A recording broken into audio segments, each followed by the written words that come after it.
এই হ্যালো আসসালামু আলাইকুম গাইস, কেমন আছো তোমরা সবাই? এনিমি ওয়ার্ল্ডে তোমাদেরকে স্বাগতম।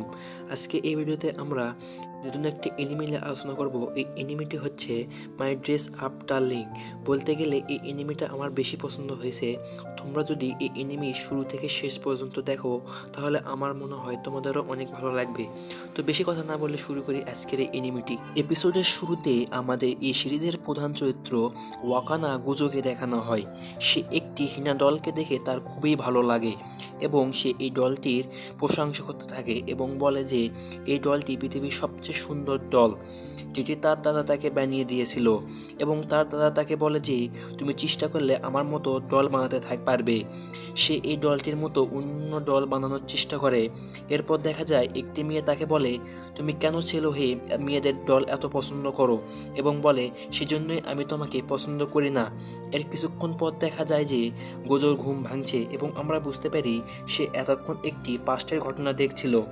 এবং গোজো ঘুম থেকে উঠে সেই হিনা দলকে গুড মর্নিং বলে এবং বলে তুমি খুব সুন্দর। গোজো রুম থেকে বের হয়ে তার দাদাকে বলে গুড মর্নিং এবং তার দাদাও তাকে গুড মর্নিং বলে এবং তার দাদা তাকে বলে তুমি যে রাত্রিতে দেরি করে ঘুমাও তোমার কি ঠিক মতো ঘুম হয়? তখন গোজো তার দাদাকে বলে আমি কাজের মধ্যে এতই ব্যস্ত ছিলাম যে আমি তা বুঝতেই পারিনি। এবং গোজো বলে আমি আপনার মতো কিছুতেই ডল বানাতে পারছি না। এবং তার দাদা তাকে বলে তুমি ডলের চেহারা ঠিকমতো বানাতে না পারলেও তুমি তো কাপড় বানাতে পারো।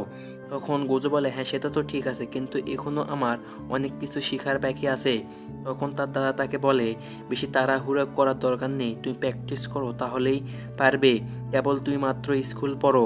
এবং তার দাদা তাকে বলে তোমার কি হাই স্কুলে কোনো বন্ধু আছে? তখন গুজো বলে আপনি এরকম কথা কেন বলছেন? তখন তার দাদা তাকে বলে প্রাইমারিতে পড়াকালে তুমি যে শুধু দলের সঙ্গেই খেলা করেছো। তখন গুজো তার দাদার মন রাখার জন্য বলে হ্যাঁ তার বন্ধু আছে। তখন তার দাদা অনেক খুশি হয়। এরপর দেখা যায় গোজো স্কুলে যাওয়ার সময় একটি ছেলে তাকে জোরে গুড মর্নিং বলে এবং সে গোজোকে দেখার পর বলে সে অন্য কাউকে মনে করেছিল, ভুল করে তার হয়ে গেছে। এরপর দেখা যায় গোজো ক্লাসরুমে বসে থেকে ভাবে যে আমি হাই স্কুলে উঠেছি অথচ আমার কোনো বন্ধু নেই, কারণ আমার স্বপ্ন হিনাডল বানানো। আমি হিনাডল বানিয়ে খুবই মজা পাই। তখনই দেখা যায় একটি মেয়ে তার দিকে এসে পড়ে যায় এবং তার মাথা জোরে টেবিলের সাথে আঘাত খায়। তখন তার বন্ধুরা তাকে বলে মারিন তুমি কি ঠিক আছো? তখন মারিন বলে সরি সরি, ভুল করে তোমার কাছে এসে পড়ে গেছি, তুমি কি ঠিক আছো গোজোকুন? তখন গুজো বলে না না কোনো সমস্যা নেই, আমি ঠিক আছি। এরপর মারিন ও তার বন্ধুরা সেখান থেকে চলে যায়। এরপর আমরা দেখতে পাই যে গোজো তার ক্লাসরুমে বসে থেকে তার বেঞ্চগুলো পরিষ্কার করছে। তখন দুজন ছেলে এসে তাকে বলে তুমি কি আমাদের কাজ করে দিতে পারবে, আমার বাড়িতে আমার একটু কাজ আছে। তখন গোজো বলে হ্যাঁ ঠিক আছে। তখন গোজো মনে মনে ভাবে ভালোই হলো, আমার কার সাথে কথা বলতে হবে না, আমি একাই শান্তিতে বেশ কাজ করব। তখন দেখা যায় সেখানে ম্যারিন আসে এবং কোনো কথা না বলে ডেস্ক পরিষ্কার করতে থাকে। তখন গোজো তাকে বলে তুমি এটা কি করছো? তখন ম্যারিন বলে আমি ক্লিনিং করছি এবং আমি বাথরুমে গিয়েছিলাম তো তাই আসতে একটু দেরি হয়েছে। কেন ওরা কি সবাই চলে গেছে? তখন গোজো বলে হ্যাঁ সবাই তো চলে গেছে এবং তাদের মনে হয় কোনো কাজ ছিল। তখন ম্যারিন তাকে বলে ওরা কি তোমার সুযোগ নিচ্ছে? তখন গোজো বলে হ্যাঁ মনে হয় নিচ্ছে। তখন ম্যারিন বলে তারা সব কাজ তোমাকে একা দিয়ে গিয়েছে, এতে তোমার কি খারাপ লাগে না? তখন গোজো বলে হ্যাঁ খারাপ তো লাগে। তখন ম্যারিন বলে তোমার উচিত ছিল তাদেরকে মানা করা। গোজো বলে যে তারা মনে করেছিল আমি এই কাজটি করতে পারবো তাই আমি এই কাজটি নিয়েছি। তখন ম্যারিন বলে তোমার উচিত ছিল তাদেরকে মানা করা, তোমার মনের কথা শোনা। এবং এই কথা বলে ম্যারিন সেখান থেকে চলে যায়। এরপর আমরা দেখতে পাই গোজো বাড়িতে কাজ করছিল, হঠাৎ করে সে চিৎকার করে ওঠে। তখন তার দাদা বলে কি হয়েছে? তখন গোজো বলে যে আমার হাত কেটে গিয়েছে। তখন তার দাদা বলে একটু দাঁড়াও আমি ব্যান্ডেজ নিয়ে এসে দিচ্ছি। এরপর দেখা যায় যে গোজো কাজ করার সময় তার সেলাই মেশিনটি হঠাৎ বন্ধ হয়ে যায়।